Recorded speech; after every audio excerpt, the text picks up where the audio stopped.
Calibrating cybernetics. Talk to him now. AT, Andre. Come on, Dre. Yep. Trippin with Let's Go. Woo! Trippin with Theobold. What's your name? Theobold. Yeah. Driggity. Let's go. Trippin with Theobold.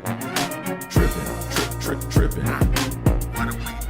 Trippin with Theobold. Come on, Dre.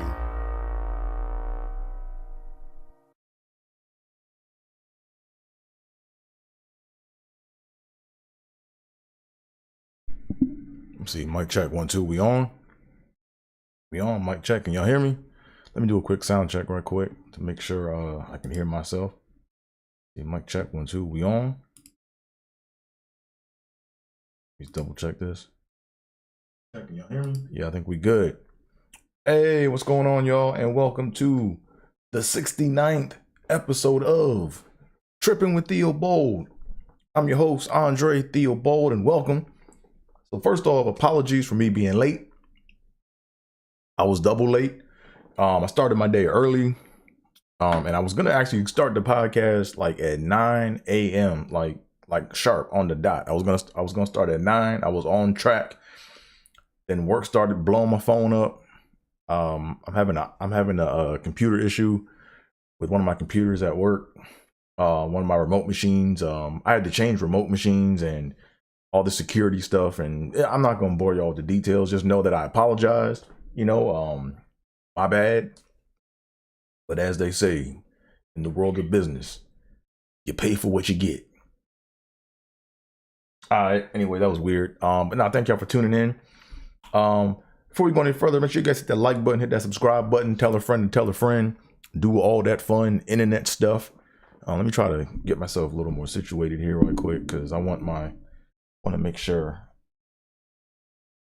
I'm flowing through the mic waves. Here we go. Make sure my mic is right up on me. Okay, there we go. Cool. All right, I think I'm a little better. Let me go pop in the chat to see who's checking in on little old me. Bear with me, as you guys know how YouTube does. Yeah, I got to go back and add this chat in here. See, where am I at now? Let me add this chat. You know how it is. Let me go ahead and do my magic right quick so I can get the chat popped in to see who is checking on little old me in the podcast that will. Because we talk nothing but positivity in this podcast. Okay, here we go. Boom. And we gelling. Hey, okay. Hey, what's good, Night Owl? Hey, man, thanks for tuning in again. Like I said, man, my bad, man. Had some technical difficulties I was dealing with. I was calling back and forth with the IT department to try to get an issue resolved. It's like 70% resolved, but I got some time now to actually focus on the pod. So like I said, welcome.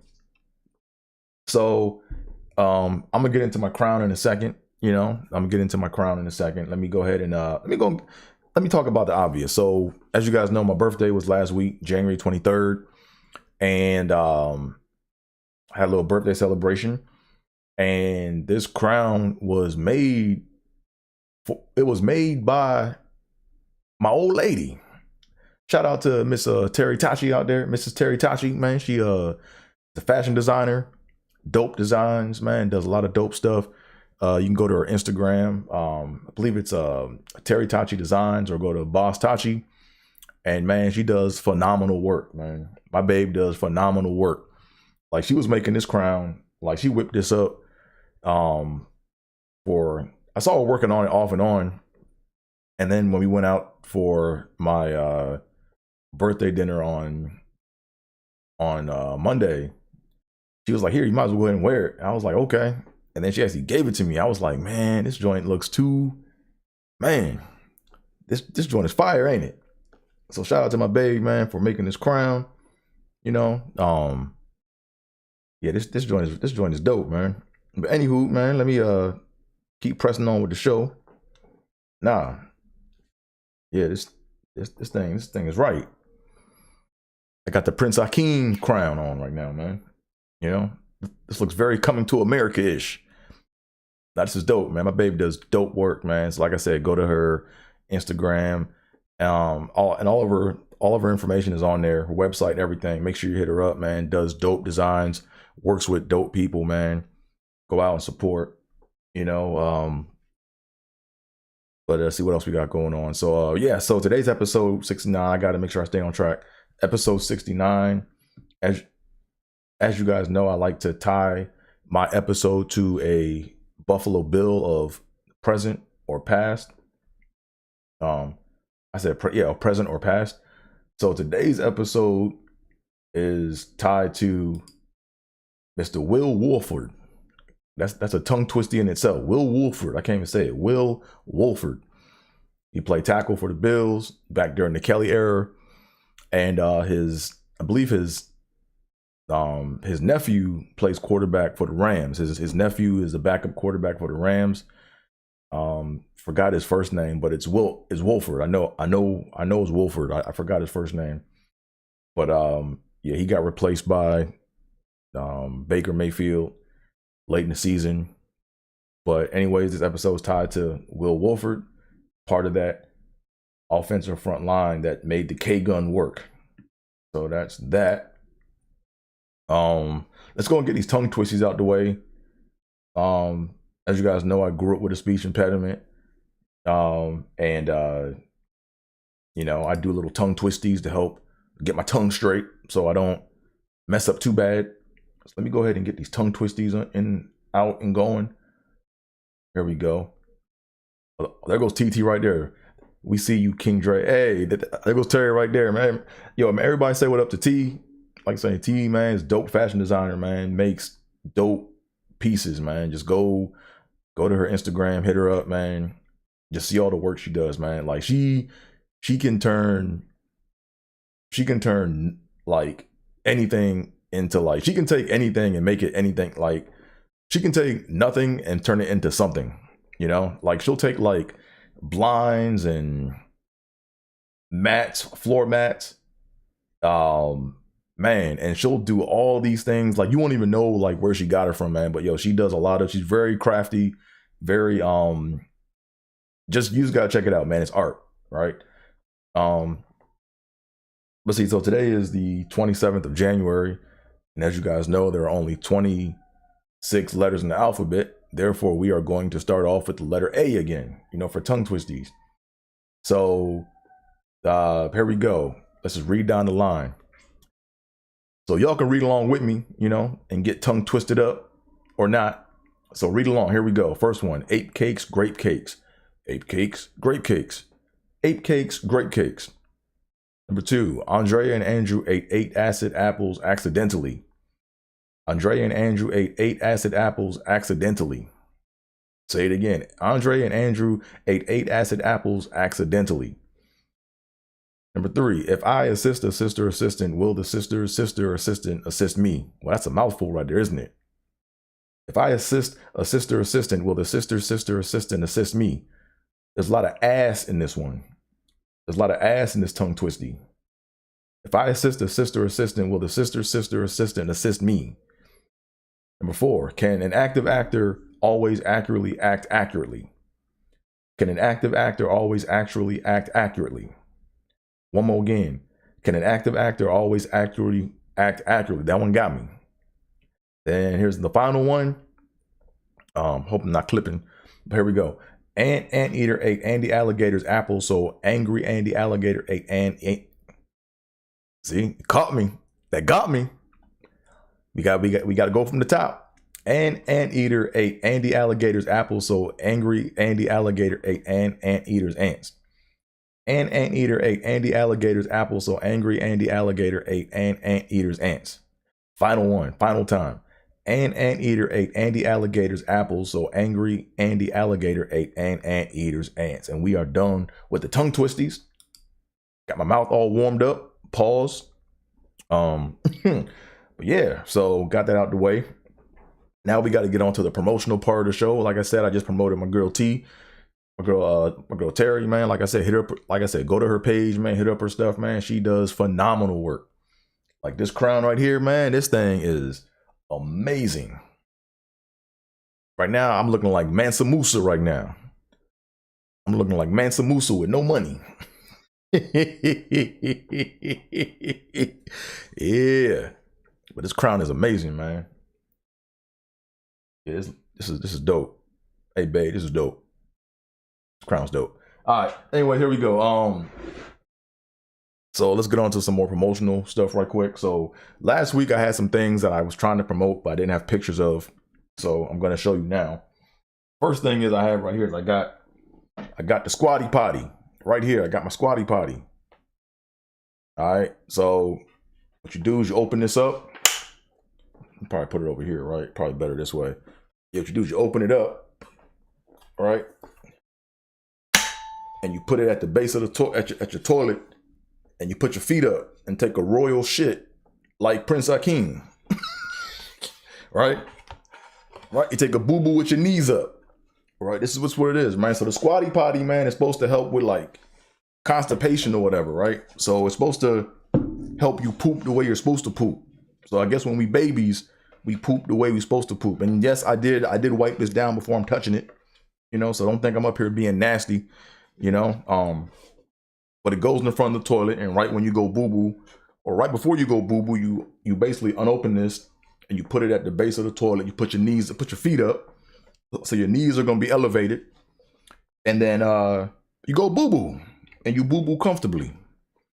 You know, so then when you're done, you close it back up and put it beside the toilet, and go on about your day, right? So I will report back in about a month to let you know how my bowels are doing after using the month of the squatty potty, you know? So that's the squatty potty right there. What else? Got a pair of these cheap clippers off of Amazon. You know, I'm trying to keep my beard lined up. You know, people complain about my beard. My mom, especially, she complains about my beard not being shaped up. So got this joint on Amazon, little cheap, you know, chargeable joint. Put that in, edge yourself up. Might as well go ahead and get one of these so you put it against your beard so I can line my, see that line right there? Boom, clean. Boom, look at that, clean. You know what I mean? So I used to go to barbers, man. And here's the thing, right? You got a lot of like great, like basically everyone who has shaped up my beard did a great job. The problem is like scheduling an appointment because barbers are so busy. And then if you get a new one, you gotta like try to like, you know, vet that out. And then once you get a barber, some barbers like to do what they want to do with your beard, right? Like all I want is just this lined up, get my mustache lined up, and get the neck and get the loose hairs around the side here, right? That's all I want.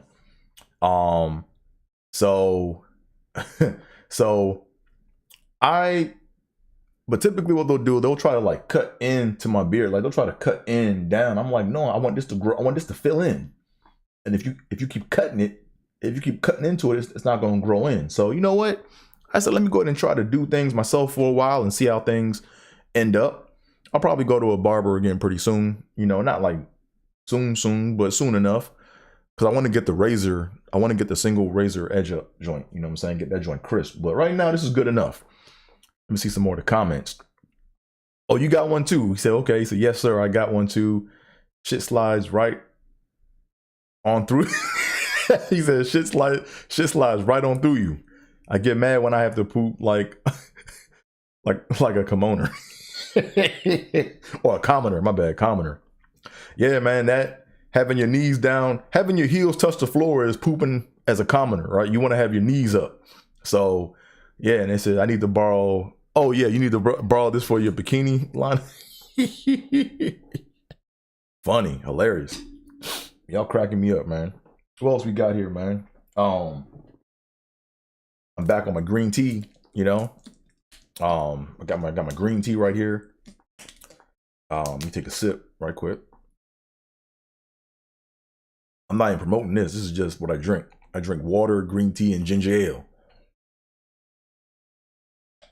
I say ginger ale. I don't say ginger ale. I say ginger ale.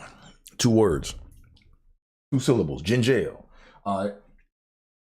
And then I was telling y'all last week about the bee pollen. My mom put me onto this.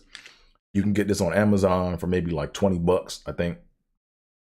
Get all these tablets, man. You take 2 of these. So this basically helps with your energy. All right. So I take 2 of these in the morning. I take 1 in the afternoon if I need an extra boost. You know what I mean? Nah, this is good stuff. Cause before I was using Zip Fizz. It's like a powder energy drink with caffeine in it. And it does get your energy up. But what it also does too is it makes you it like flushes you out. You know what I'm saying? Like it basically flushes everything out your stomach. So if you drink that Zip Fizz, you gotta like hold on, like you gotta find a toilet somewhere probably. Like you gotta be within like a 30-minute reach of a toilet because that shit will come out. All right. And then last but not least, I finally got one of my hoodies in the mail. This is from Fresh Hoods. This is a dope hoodie called Fresh Hoods. As you guys may or may not know, I was an engineering major in college, and I saw this hoodie with all these equations on it, so I had to go get it, had to cop it. I like the design of the hoodie, and I saw the equations, so I was like, man, let me go ahead and get this right quick.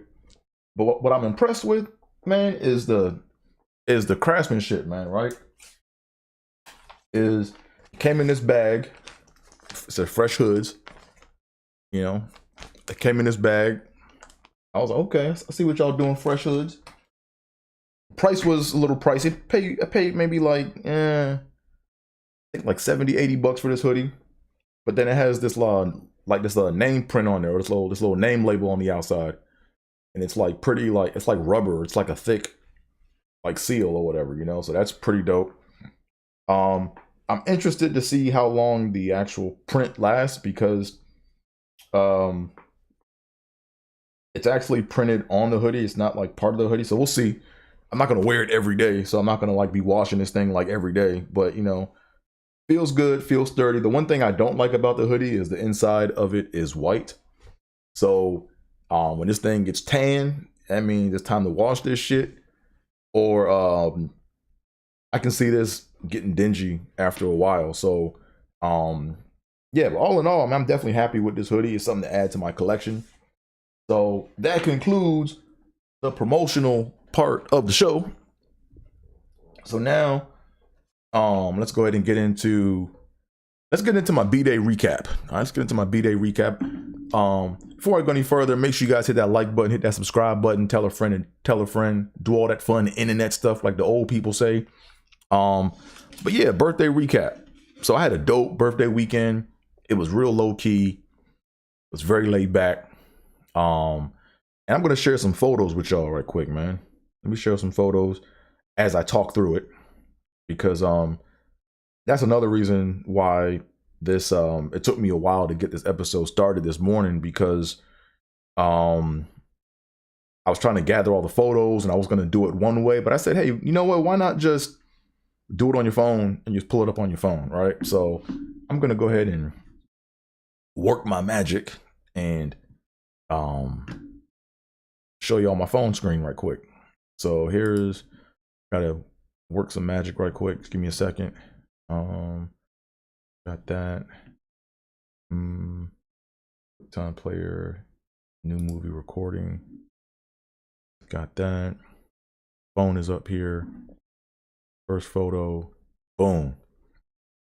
All right. So adjust my crown. Uh-oh, I'm messing up.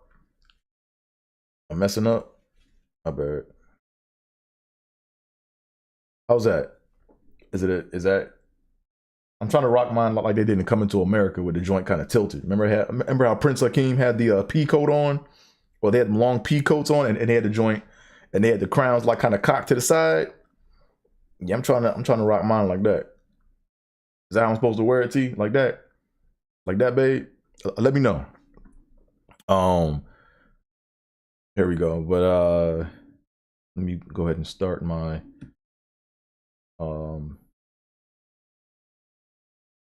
Uh-oh. Don't tell me you did this.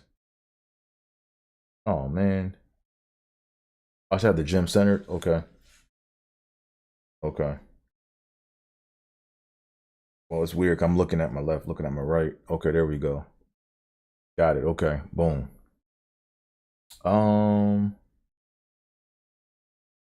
What is this here? Video capture device. Oh, man. This thing done lost my settings, man. So that's what happened this morning, right? I was kind of scurrying around trying to take care of some stuff, and it lost like a lot of my original settings. So now I gotta try to add this media group back in. Give me 1 second. Let me try adding. Is it window capture device? I think it's window capture device. Okay, it's that. Handbrake, no. QuickTime movie player recording. Yeah, that's what I want. Okay. Okay. Tell you, man, OBS is good and bad at the same time. All right, so here we go. Take a look at some of these photos as I talk through them for my birthday weekend. Actually shrink this down. There we go. So yeah, that's me and the old lady right there. So here's what we did, man. So on Friday morning after I shot my pod last week, I went down, scooped up my babe, man, and then we drove down to Orange County. We drove down all the way down to Laguna Beach, and we actually the first place we went to Thai Spice, and then that's like a restaurant that I typically go to when I go down to Irvine, Lake Forest area. We had some Thai Spice, and then after we had Thai Spice, we then went to like Target, had to shop to get some things for her niece's birthday, whose birthday was this past Saturday.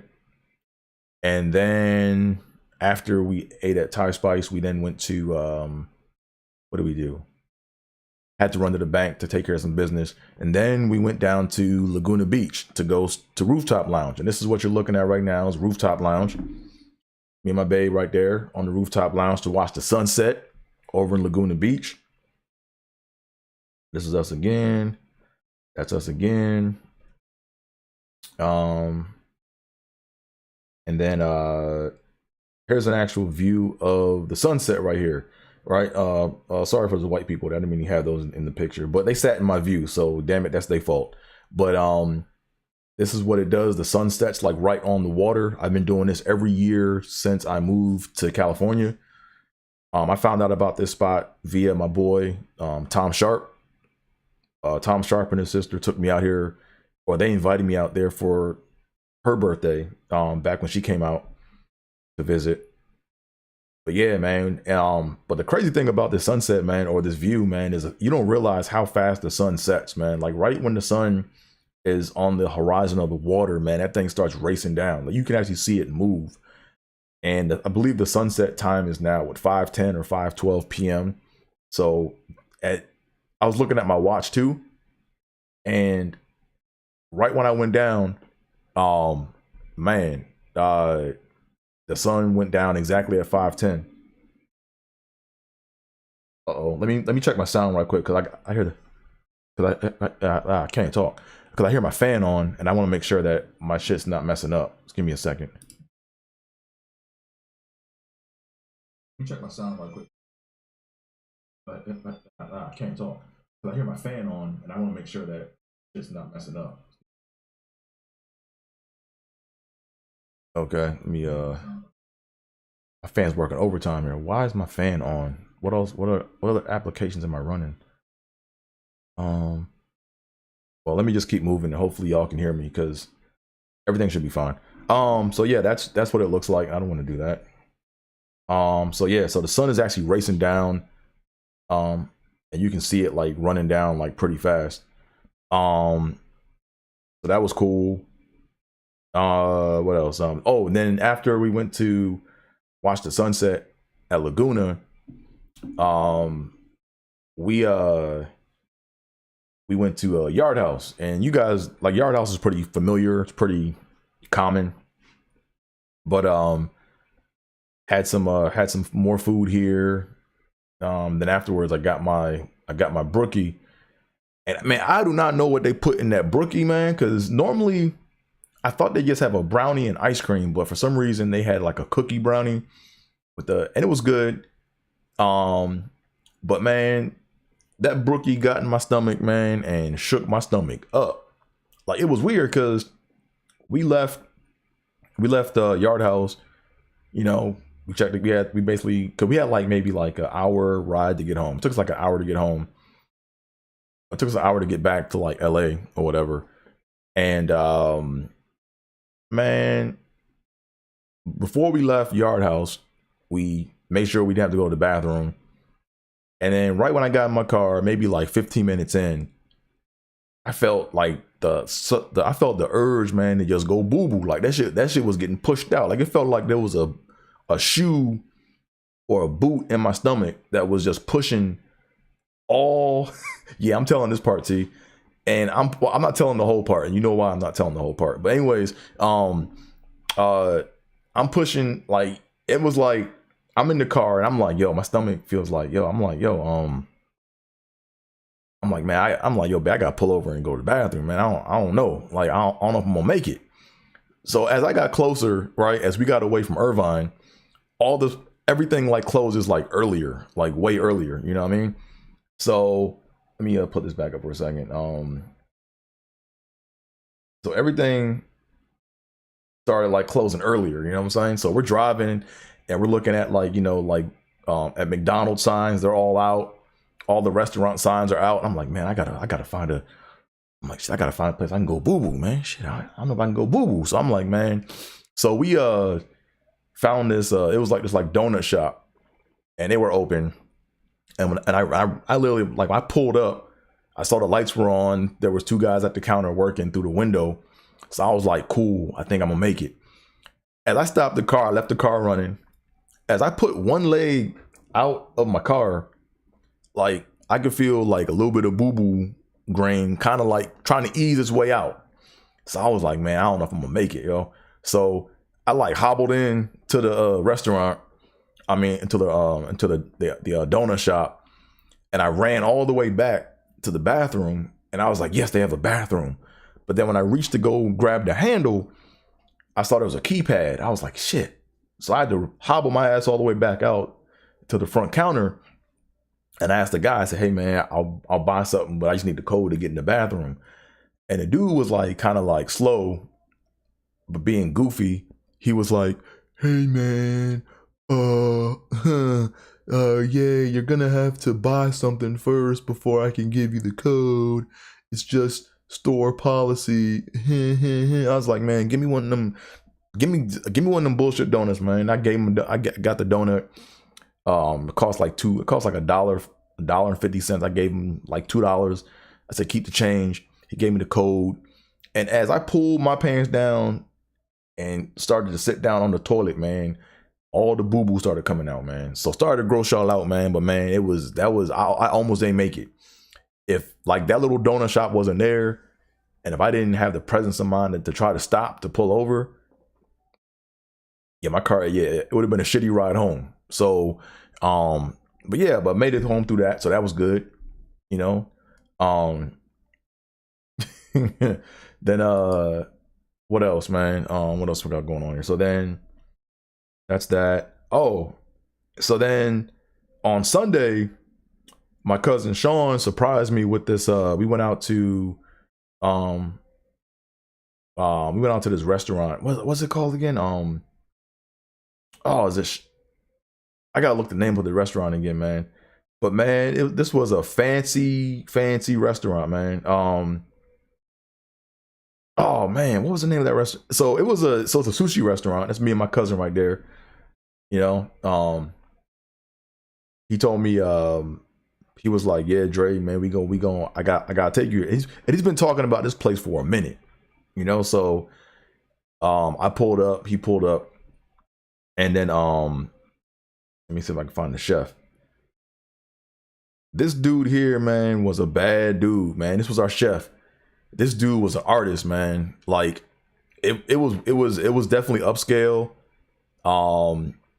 Man, this dude was like an artist, man. He would like sit there and like handcraft everything in front of you, you know. So he was like up there handcrafting stuff.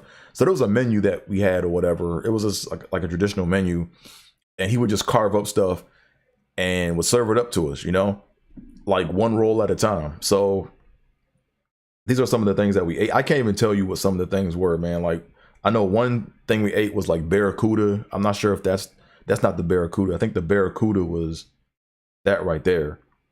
I think that was the barracuda. We were eating belt fish. What else did we have, man?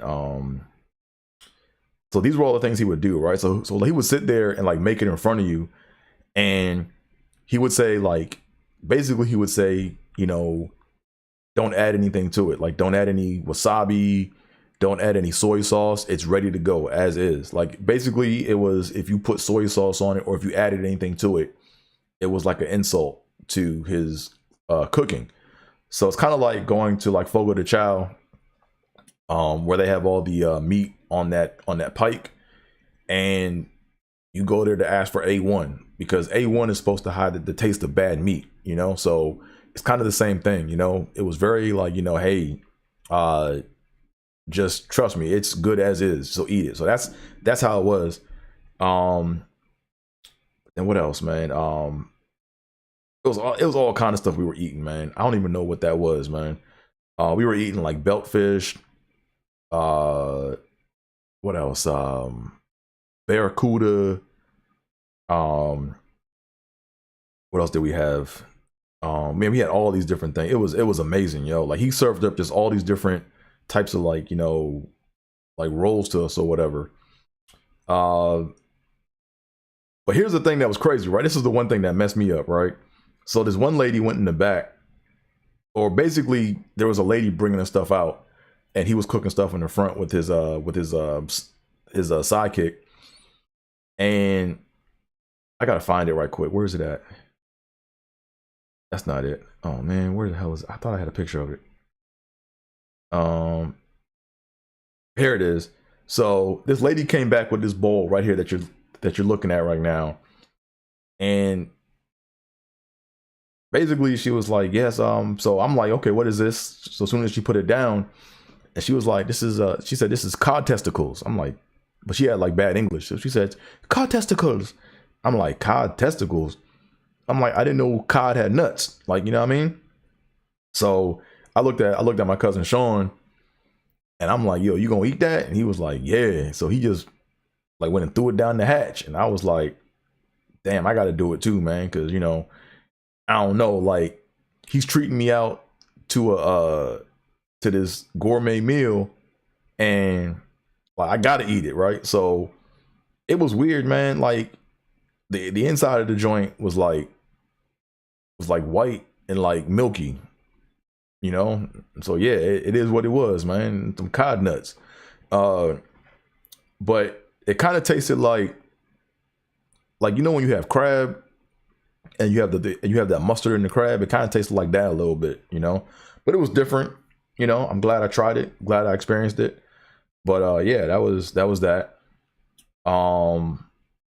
This was good right here, man. This was like, this had like a pretty hard texture when we ate it. It was good. I forgot what that was called though. No, this was this may have been the octopus, I think. Yeah, I think this might have been octopus, I think. Let me just double check.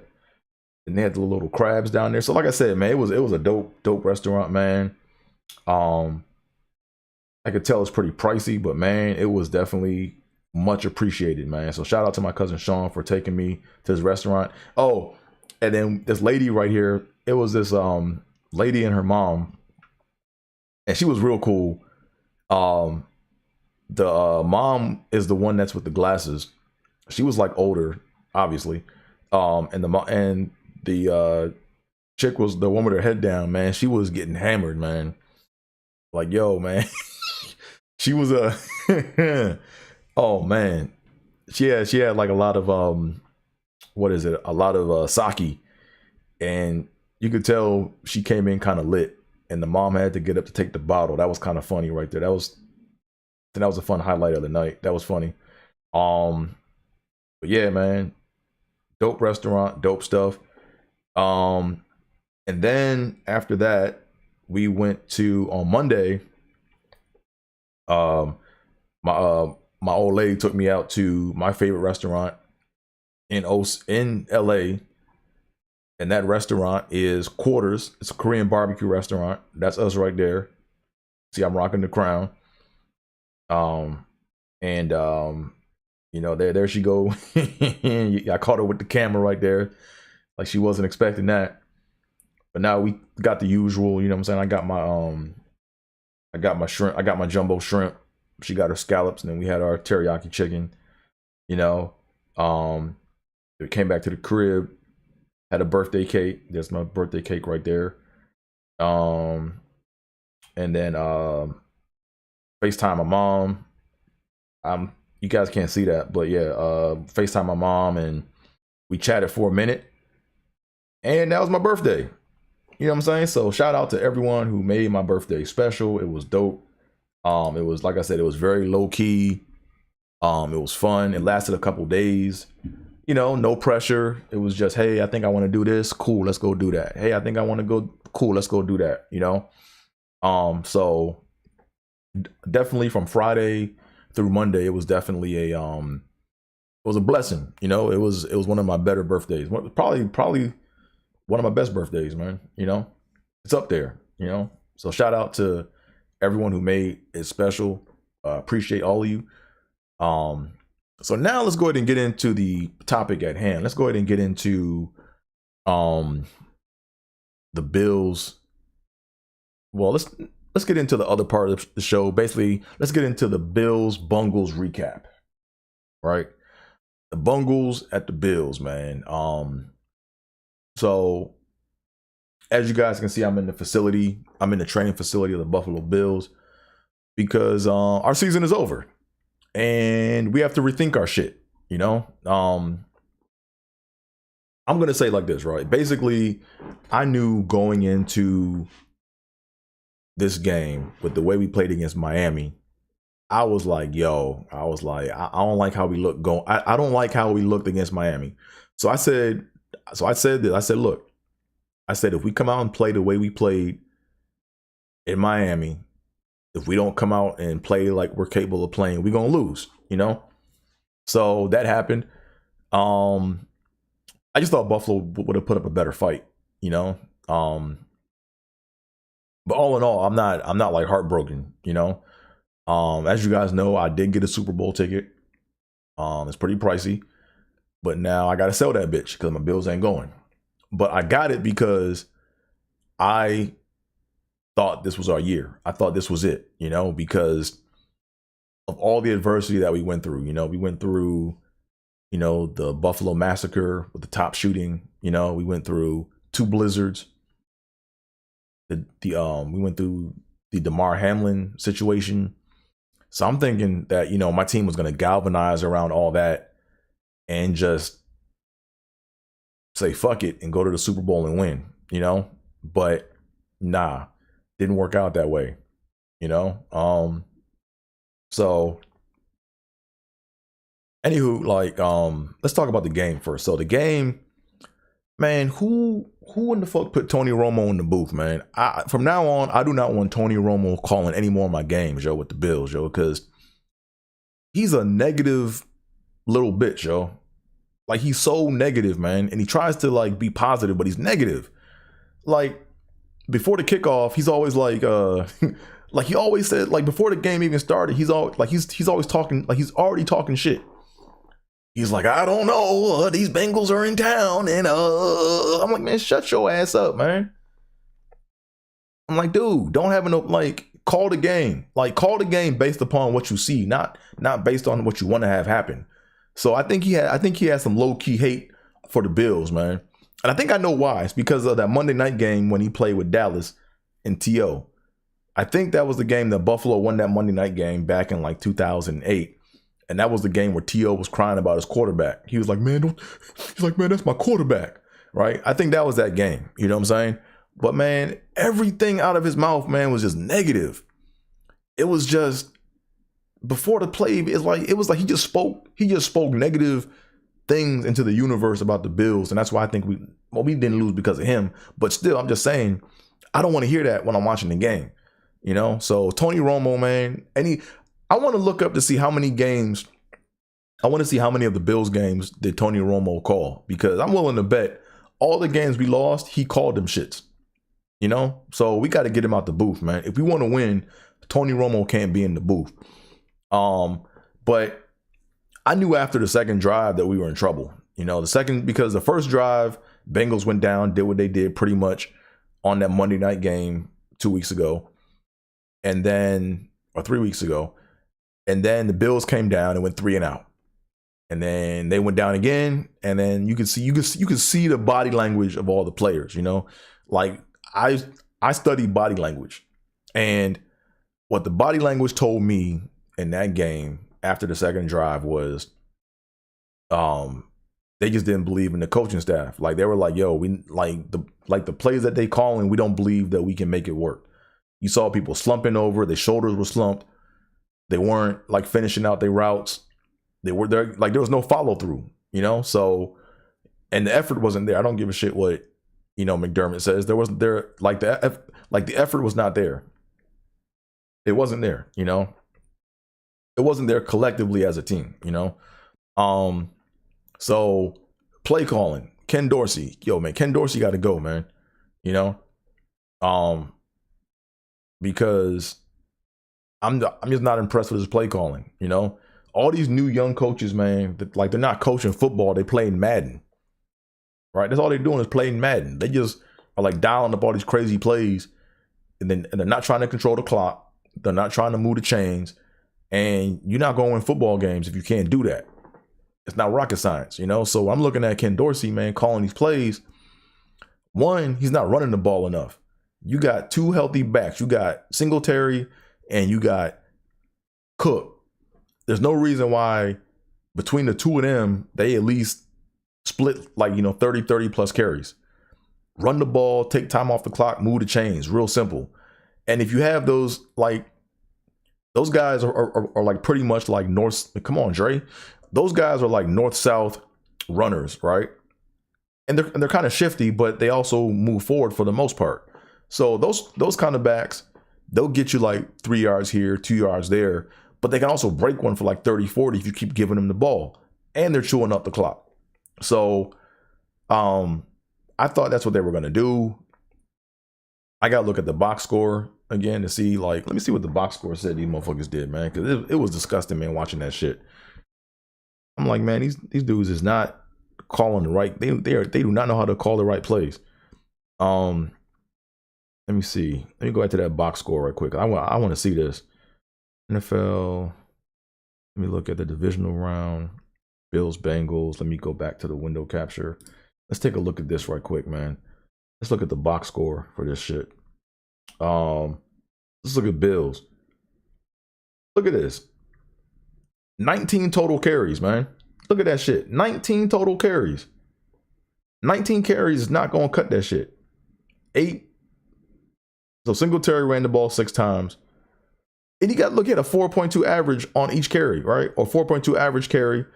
And then James Cook had 2.6. So if they would have just kept feeding him the ball, they could have slowed the game up, moved the chains down the field, and kept themselves in the game. You know what I mean? But they didn't do that. So Ken Dorsey, to me, one, he doesn't run the ball enough. And then two, when we did run the ball successfully, he doesn't play action off of it, right?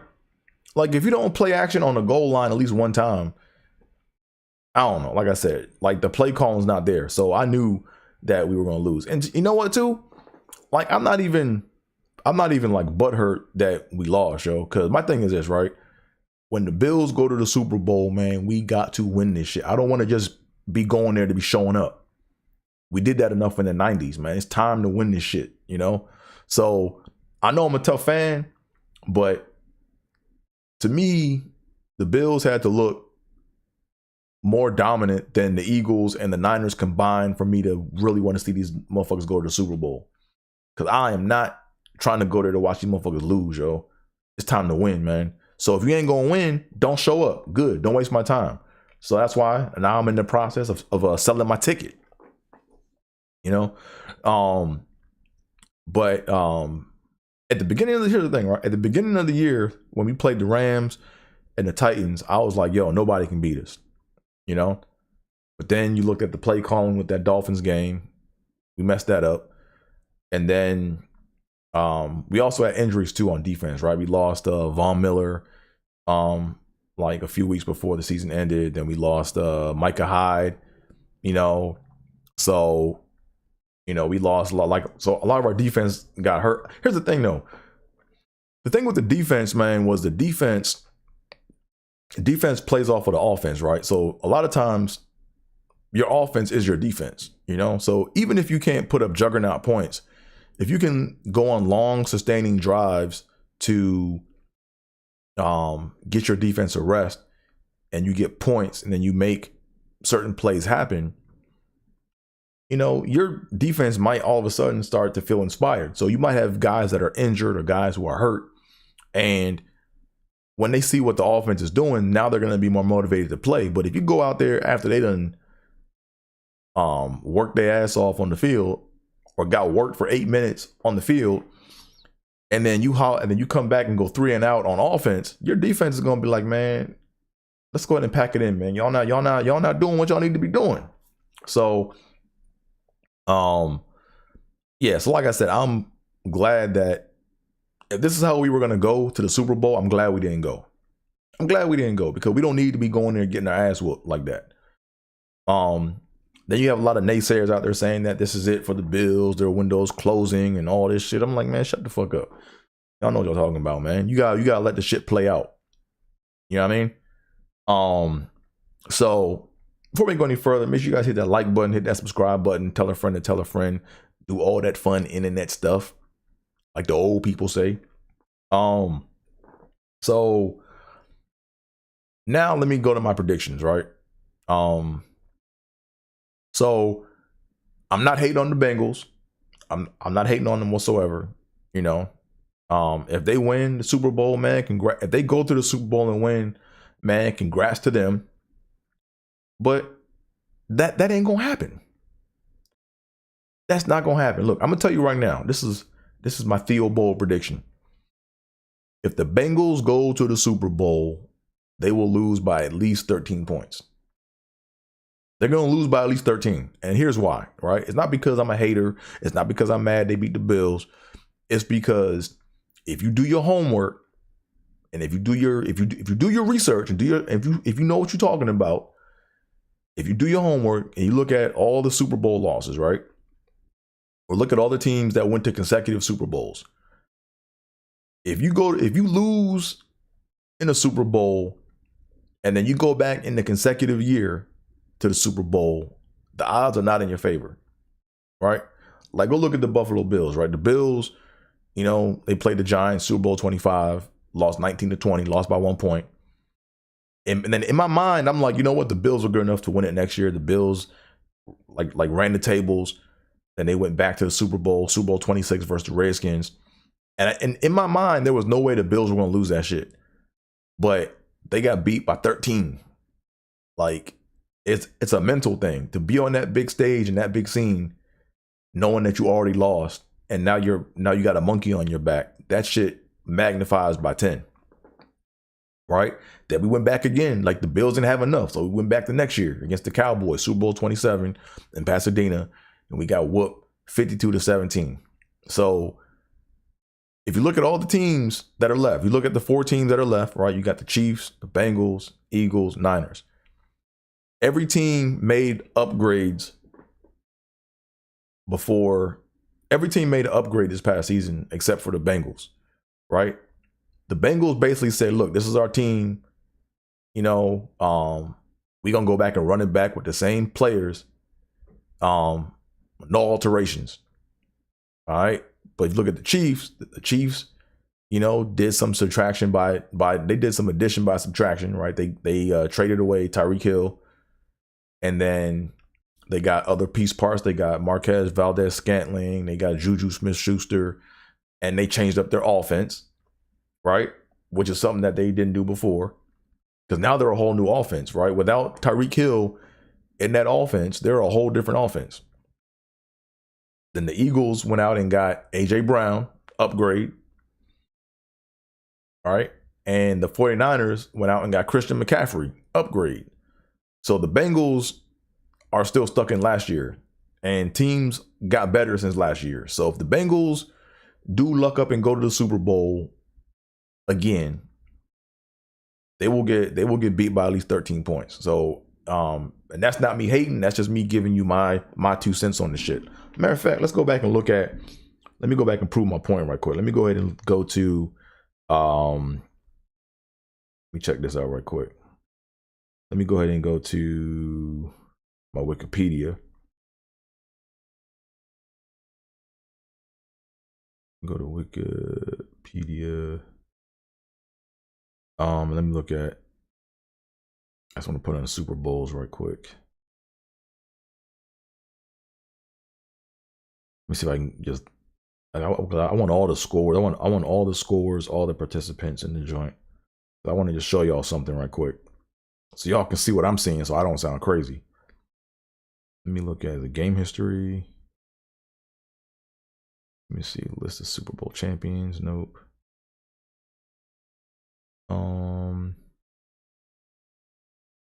I want the shit with the scores in it. Here we go.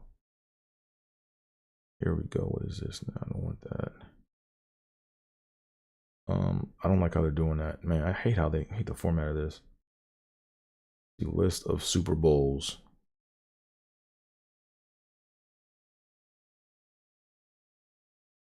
Okay, let's take a look at this. There we go. Let me go and show y'all this right quick. All right, so here's a list of all the Super Bowls here, right? So, let's just look at the scores, right?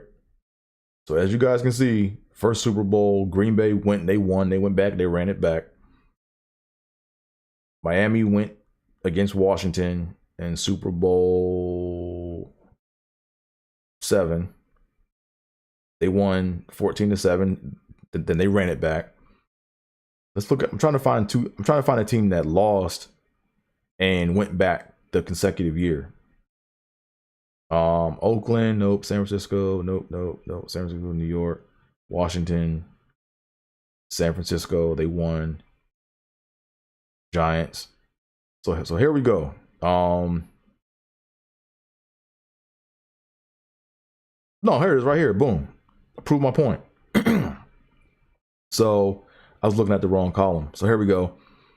So you had Minnesota versus Miami in Super Bowl 8. Right? They lost. They ran it back the next year. They lost by 1 point. Then who else? Miami, New England, Denver. Then you had Denver that lost against New York in Super Bowl 21. Right? Then they tried to run it back. They went back the next year, got stomped out 42-10. Who else we got? Buffalo went Super Bowl 25, like I said, and they kept going back and they kept getting stomped out worse, except for the last one, they lost by 17 points. Then you got who else? And after that, you don't see teams that go that lose and go back to back. That lose and then run it back and win. It is super hard to go to a Super Bowl and lose and then come back the next year and win it. That's a feat in and of itself. You got Arizona, Indy. So exactly, yeah, nah. So if the Bengals, here's the thing, right? If the Bengals go to the Super Bowl, and matter of fact, I hope they go to the Super Bowl, because if they go to the Super Bowl, I'm gonna bet heavy against them. I'm putting everything against the other team, man. I'm telling you, man, when you go to a Super Bowl and lose, you cannot go back the next year and win. Like, it has not been done. And there's a reason for that. So I'll take them odds. So that's that. So now let me go and update y'all on my Super Bowl ticket, right? So I went through all this trouble to get this Super Bowl ticket. I got it like a few minutes before the playoff started, because I knew that once the playoffs started and if the Bills start winning, it's gonna, like, I didn't want the price to jump up any higher. So went ahead and I got it. Well, I don't have it yet. I paid for it. I got confirmation that I paid for it. But what I didn't realize was that Super Bowl tickets are not released until after Championship Sunday, right? So they have to figure out who's going to the Super Bowl first before they release the ticket. So in order for me to sell my ticket, I got to get my ticket. I don't have my ticket yet. I got confirmation, but I don't have it yet. So Monday, once they find out who's going to the Super Bowl, I'm going to be glued to my computer screen trying to figure out how I can flip this shit, because I need to get this shit out. I got to get my money back, and hopefully make a profit. It'll be dope if I could double my ticket. It'd be dope if I could double the price, if I can make double on the joint, man, because then I can go next year. All right. But that's what I think I'm gonna start doing. I think every year, like if I can like double, if I can make a profit on this Super Bowl ticket, I'm gonna take the excess of it and put it into a Super Bowl fund and just keep it there. And then every year when the season start, if the Bills are above 500, I'll just go ahead and get a ticket, and if they don't go, I'll just sell it, like.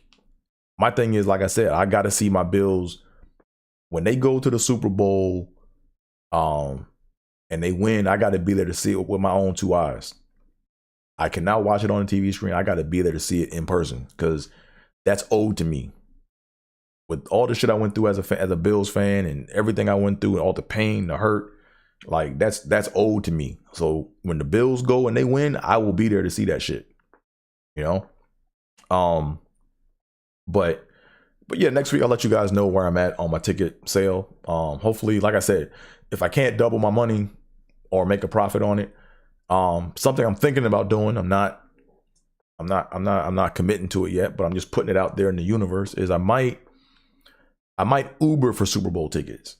And then what I'll do is I might even go live or shoot video for a documentary I'm working on with me and my Bills.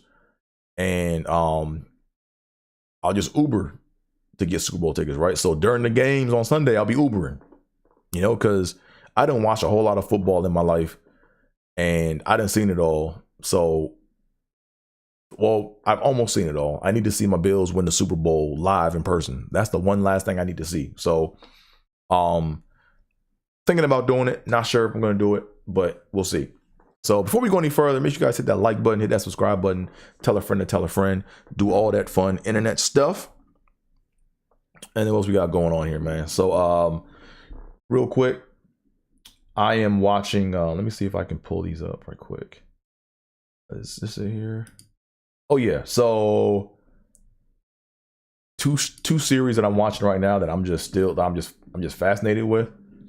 If I get this straight. Here we go. Man, come on. Man, does not want to take hold. Okay, here we go. So yeah, I've been watching the shit out of Clone Wars, man. Clone Wars, man, is surprisingly good, man. I'm like impressed with Clone Wars, man. I didn't know it was all this, I believe it started off on Cartoon Network or something like that, and then they moved it to Disney Plus. But man, Clone Wars, man, it's a lot of episodes. It's like 7 seasons, 22 episodes per season. They're short, but very well done. Like, I'm gonna go out on a limb. A lot of people may hate me for saying this, but I really don't care. But this to me is up there with Batman the Animated Series. That's how good this is to me. It's up there with Batman the Animated Series. Just the storylines.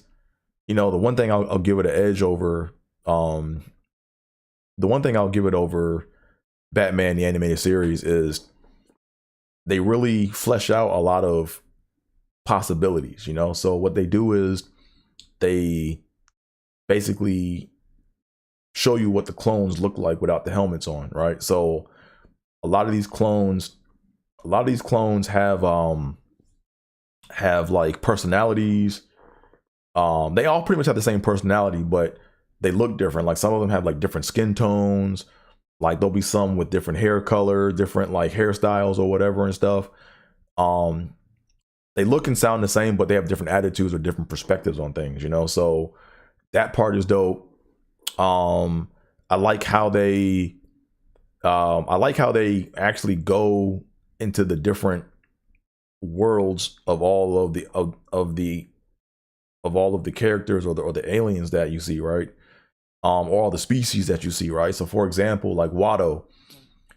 Watto from episode 1 was the little fly thing with the gonzo nose that worked in the that basically held Anakin as a slave in his shop. So they went to his planet.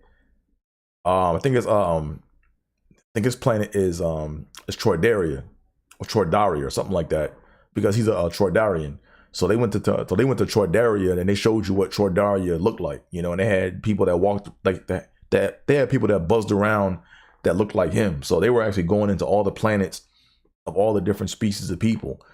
I didn't know that Mandalore was a planet. Like I thought the Mandalorian was like a name of like a type of like a skilled person, but a Mandalorian is like a species. You know, it's like calling me an Earthling, right? So the Mandalorian is like, so basically it's like the equivalent for us would be like the Earthling, right? So I didn't realize that Mandalorian or the Mandalorian was or is a species from another planet, right? They're humanoid, but they're from the planet Mandalore.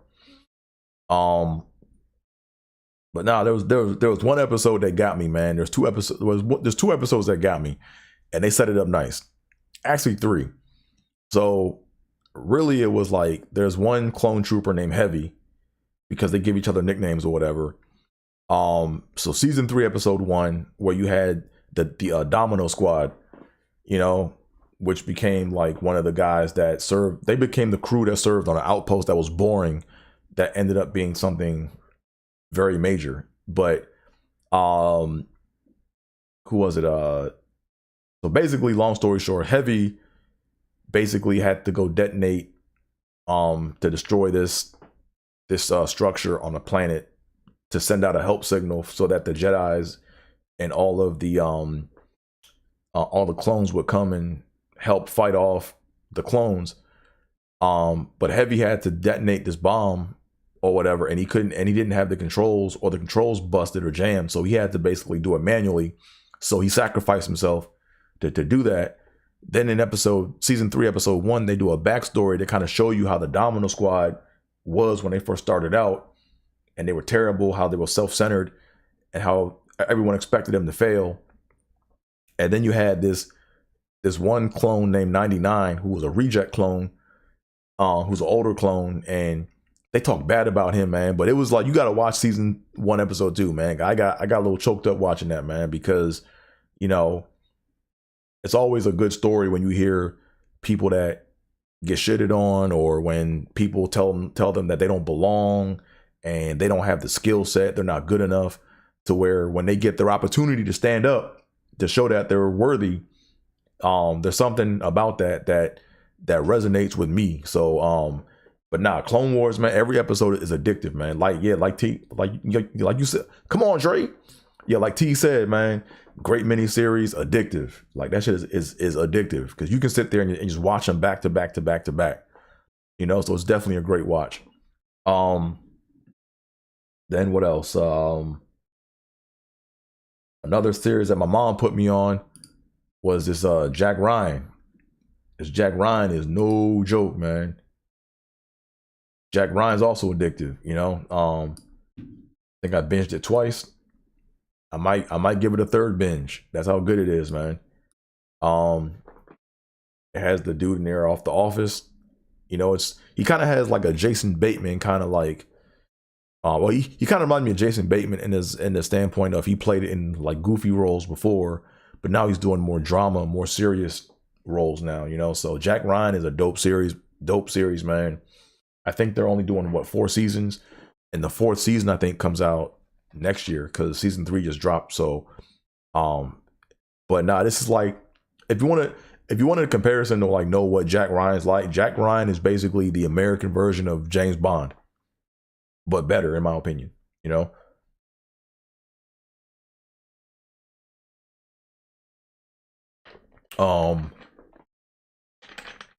And then also I'm happy for Wendell Pierce, man. Wendell Pierce is killing the acting game, man. He's like one of the most low-key underrated actors, man, out there, man. But he played Bunk Moreland in The Wire, and he's in this episode, or he's in Jack Ryan, and he has a dope role in this one, man. Like he's always talking shit, but he's like the authoritative figure. Like he's like the voice of reason, but he's also like very sarcastic, man. Very great comedic lines.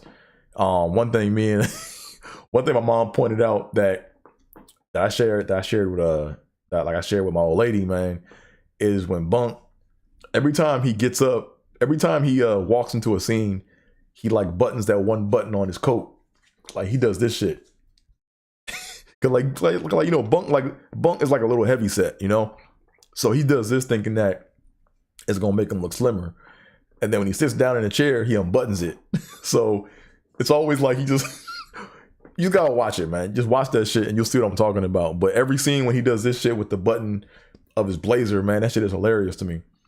But nah, Jack Ryan is definitely dope. If you guys haven't watched it, I suggest you guys go out there and watch it. But yeah, so I'm gonna try something, and I hope the audio works. If not, I'll have to just paraphrase this. But let me go ahead and try this right quick, because for the past 2 episodes, I've been promising you guys that I'm going to talk about a set that I had where I got heckled. And it was harsh, but it was like, you know, I got through it.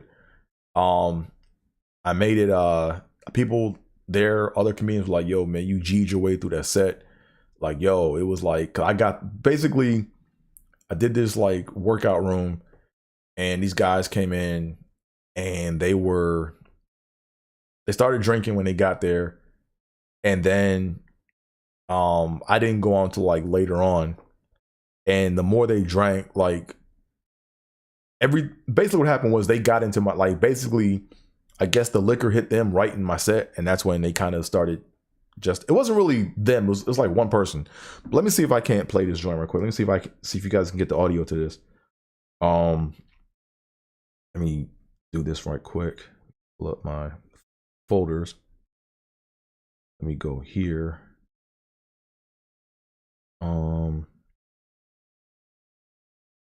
Let me actually go to I don't know if y'all can hear this. Okay, maybe not. Let me actually pull this up in the screen. Okay.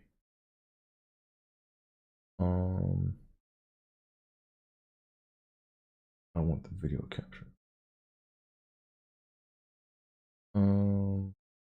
Here we go. I want this.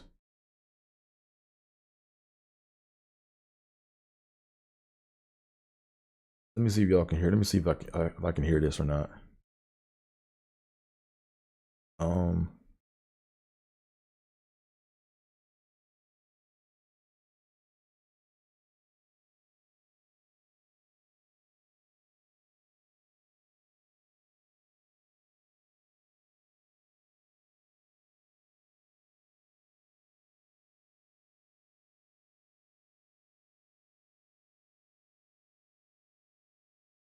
Yeah, I don't think you guys can hear this.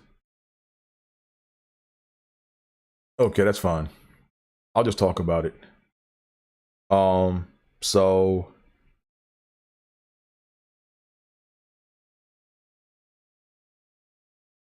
let me just see. I can probably tell by my body language what happened or not. Yeah, I wish I could play the audio for you guys.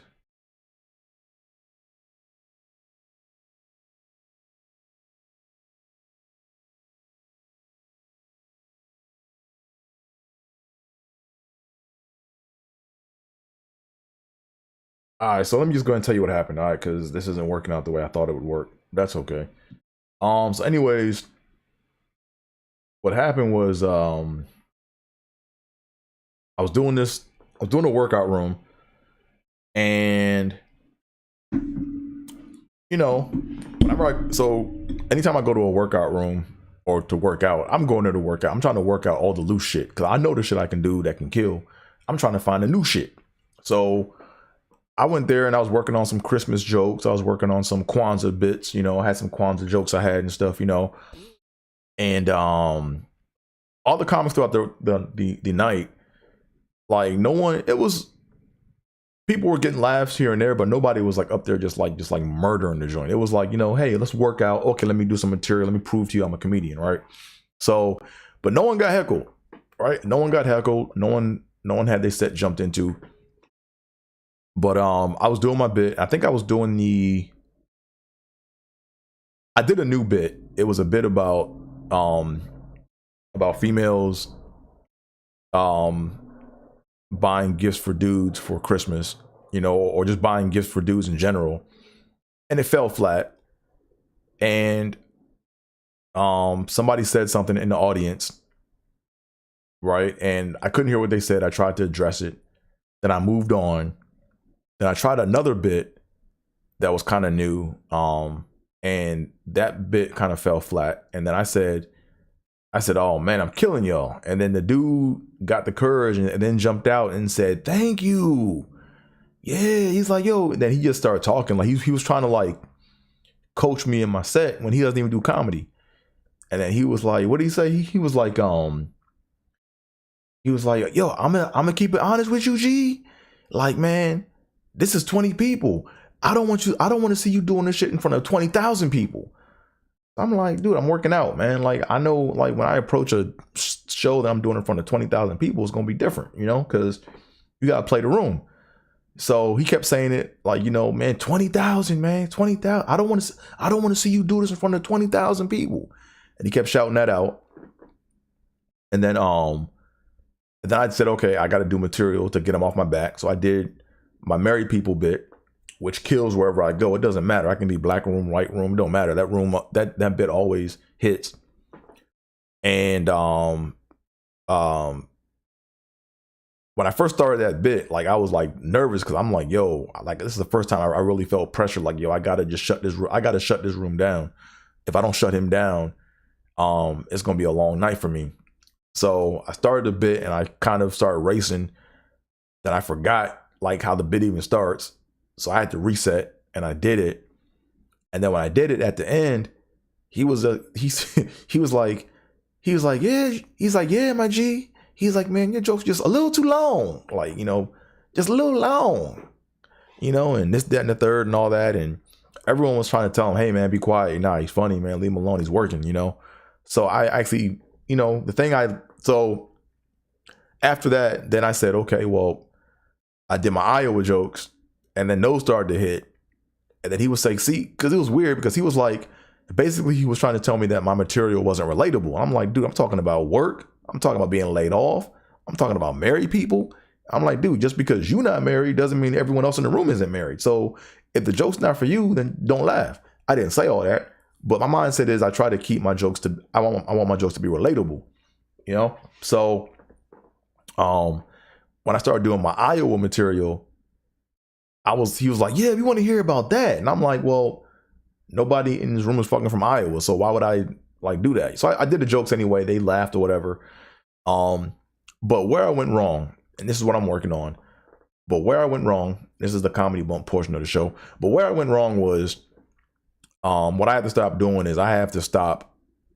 It's two things. It's twofold. One, and it's weird because it was like I used to not be like this as a comedian. But the one thing that I need to do, or that I need to stop doing, is number one is when you tell a joke, I have to stop looking for the laugh. Right? It's kind of like if you do a joke and you wait for a response and then you don't get it, it's like shit. Like, people can tell that you're waiting for that laugh. Like you're looking for that validation. Right? And it kind of goes back to alpha male strategies. And at the end of the day, I don't need no one to validate me. I know I'm funny. You know what I mean? So, I gotta like train myself to just do the jokes. And then if you hear the laugh, just give it a second. If you hear, it's weird. Like you don't want to wait for the laugh, but if the laugh comes, you have to know how to shut the fuck up and not step on the laugh, right? That's a very tricky skill in comedy, man, because a lot of times if you wait for a laugh and you don't get it, you can see people's confidence. It's easy for your confidence to drop. And when the audience sees your confidence drop, they're not going to believe in you because you don't believe in you. You know what I mean? But then on the flip side, if you do the joke and then laughs start coming and the laugh hits, and then you just keep going because you're not listening to the laughs or whatever, or you're not listening to the room, you're going to seem like you're just on autopilot, you know? So it's a subtle skill, man. You have to learn how to listen and talk, you know? So it's kind of like, you know, give or take, you know, if no one's laughing, you got to keep talking, you know, or I wouldn't say keep talking. You have to, if people aren't laughing, you have to learn how not to look for the laugh, right? Because here's the thing, right, is when it comes to comedy, like not all silence is bad silence. You know, some silence is like they're listening. That means you got them hooked, right? But then there's some silence where they're just like, yo, I want this dude to get the fuck off stage. Like you gotta be able to like discern all that. So, so now I have to like kind of like recalibrate myself and retrain myself to do jokes, not expect laughs, and then keep moving, which is why practicing at home, in my opinion, is like valuable. I'm not saying that's the only thing you should do, but that's something that it should be part of your repertoire. You know, when you're getting up doing your jokes, just do the bit and practice hearing that silence, and then just sit in that silence, and then being able to move and navigate to the next bit, you know. Then the second place I messed up at during that bit was when I called out. I didn't mess up when I called out the attention, right? Like when someone says something in the audience and they go, ooh, you have to address that. Now, how you address it is different, right? Like instead of saying, hey man, who said that? You can just be like, man, you can be so like, you can say something stupid like, man, like you can say something stupid like, man, who farted, right? Or you gotta like, there's a way to address it where it's like, you know, you let it be known that there's a sound in the audience that disrupted your set, but you playing along with it. But where I messed up at was when I got down on myself in my set, right? So two critical things I did is one, I was waiting for the laughs after a bit as opposed to reacting to the laughs, right? Because when you react to the laugh, you know to shut the fuck up and and kind of play off of the laugh and let the laughs. You don't want to step on your laughs when you're getting laughs. But where I messed up at was one, like I said, I was looking for the laughs or I was waiting for the laughs at the end of each bit. And then two, I got down on myself in the set because I said, oh man, I'm killing y'all with this material. And that's when he felt more confident to go jump in his set. If I didn't say that, he probably wouldn't have jumped in my set, you know? But anyways, I'm glad that experience happened because it actually like, you know, it was a gut check, you know, it was a gut check that felt good. It was one of those, like I had my back against the wall and I was swinging. Like every joke I had, I'm just swinging. Everything I could grab, I'm just swinging. Like, you know what I mean? And when you got your back against the wall and you swinging, that's when you feel alive. And that's when the magic happens. You know, a lot of people don't like that shit, but, I don't know. It was like, it was uncomfortable, but I was glad it happened.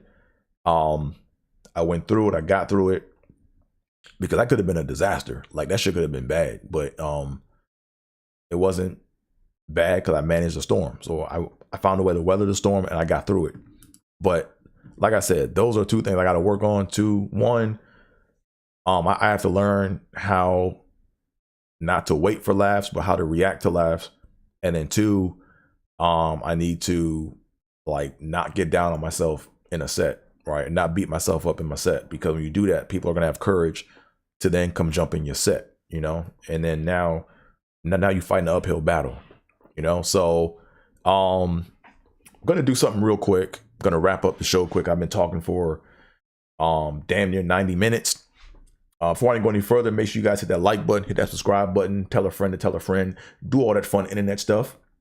Do it. Also, if you guys are on Spotify, make sure you, if you don't have YouTube, or if you probably have, if you're listening to this, you have YouTube. But if you want to hear me on Spotify, I have my podcast on Spotify. So I go back and I upload I upload all my episodes week to week. So make sure you guys go hit that out, or go check that out if you want to hear me on the road. If some of you guys didn't pay, or some of you guys don't pay that $19.99 or whatever, the $14.99 YouTube subscription fee, right? I mean, you know, if you pay that $14.99 YouTube subscription fee, you can basically you can download videos, or you can play the videos, close your browser, and just get the audio. But if you don't pay for that, you can't get that. But if you don't have that, that's cool. Go to Spotify. All the episodes are up there, so you can follow along or listen to where you last left off. Let's go ahead and get into let's do a brief, real quick fantasy DFS portion of the show right quick. Let me go ahead and get into that. I'm gonna go back to my screen capture. I want to show y'all some magic, possibly, or some fool's gold. Let me go back to what day. I think it was the 25th is when I saw that shit. Let me see. 25th. I think it was 25th of January, I believe it was. Yes, it was. Yeah. All right, here we go. Let me go ahead and make this real quick. So what I was looking at was so when I looked at this lineup, when I looked at this the other night, so this was on the 25th. So what I noticed is, you know, this is tiers, right? This is not, man, come on, Dre. This is not the traditional DFS. This is, you know, like tiers, right? So in tiers, you get 6 tiers of players. You get like 4 players in tier 1, and then you have like 8 players down in like tier 6 or whatever. And the number of players per tier increase as you go down in tier. But all you got to do is pick the player that's going to have the most fantasy points for the night. So one thing that I looked at and I observed was I looked at the trophy count, right? So I call this trophy chasing. So if you look at Nick Claxton, he won. He was the winner for tier 6 on January 25th. So what I did was I looked at, let me actually pull this up a little bit so you guys can see what I'm talking about. I'm not sure. Oh, you guys can see it right there. Fine. Okay. So as you guys see, on January 25th, he had 47 fantasy points, and he was away in yellow, right? So I started counting the number of trophies associated with each player for a similar opponent ranking, right? So away in yellow is, so Philadelphia was away in yellow. That was they were at Philadelphia. So if you look at all the away in yellows, he had 1 trophy there with Atlanta. Then he had 2, 1 with Toronto, 1 with LA Clippers. That's 3. So he had 3 trophies for a similar opponent ranking, right? So he had the most, I believe, in this tier. And if you look at tier 5, right? Tier 5 that night was CJ McCollum. That night, on January 25th, he was playing Minnesota at home, who's red and at home. So when you count these up, you get 1, 2 at Phoenix, 3 at Chicago, 4 Portland. So he had 4 trophies. And all trophies it means that they were in the perfect lineup for traditional fantasy. So what I'm doing now is I'm trophy chasing. I'm looking for what player has the most trophies versus a similar opponent ranking. And that's what I've been doing. Right? So Alperen I can't even say his name. Alperen Sengun. January 25th, he was home and green. So he had 1 for Charlotte, It's 2 versus Utah. 3 OKC. 4 Memphis. So I tried this method last night. I thought I was going to strike up something, but I didn't. But the one thing it did do is it kept me away from Luka. Right? So when I did that method last night, as you guys know, Luka hurt his ankle. So I went Jason Tatum, based off of the trophy count. So that's what I'm doing from now on. That's what I'm doing for a minute. Just to show you guys too, kind of what we play for here. I'm not gonna show you because I don't want you guys to see my account. But basically, those are the $5 tournaments if you come in first. So the total pot is $25,000. If you come in first place, you get $5,000. If you come in second place, I think you get like, what is it, like $1,000, I think, or something like that. But big money there. That's good money. Like, so today I'm doing the same thing. I'm doing the same thing for the rest of the week. And what I'll probably do is I'll probably hedge my lineup with a dollar lineup just to kind of make things interesting. But I'm trophy chasing right now because there's a correlation between players that get trophies, man. Right? Players that get trophies, that means that they were in the optimal lineup. That means that they overperformed when they that means that they overperformed, essentially. And that's what you want. You want to find the overperformers, so that's what we're gonna do. I'll let you know how that works out, or y'all can try it yourselves and win some money and then give me a cut after I put y'all onto that method. But anyways, so what's up next for little old me? I got my Chocolate Sundays grad spot date coming up in February, so I'm pretty much ready for that, but I'm still, playing around with other possibilities, but I think I know I'm going to do that night. So that's coming up. Don't have anything else really like that, but next week will be February the 3rd, and it will be my 70th episode of Trippin with Theobold. So I might do something special for my 70th episode. Every 10 episodes, got to do something special, man. So once again, man, shout out to y'all for listening. Appreciate y'all. Before we go any further, or just to remind you guys again, all my socials are down below. AT is where it's at on most forms of social media, so follow me. And thank y'all for tuning in. And with that being said, I'm out of here, folks. Peace.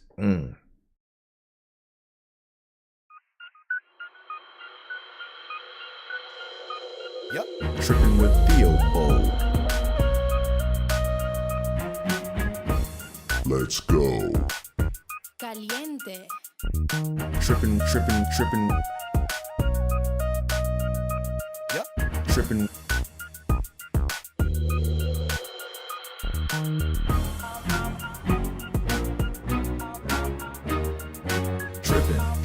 Trippin. Trippin with Theobold.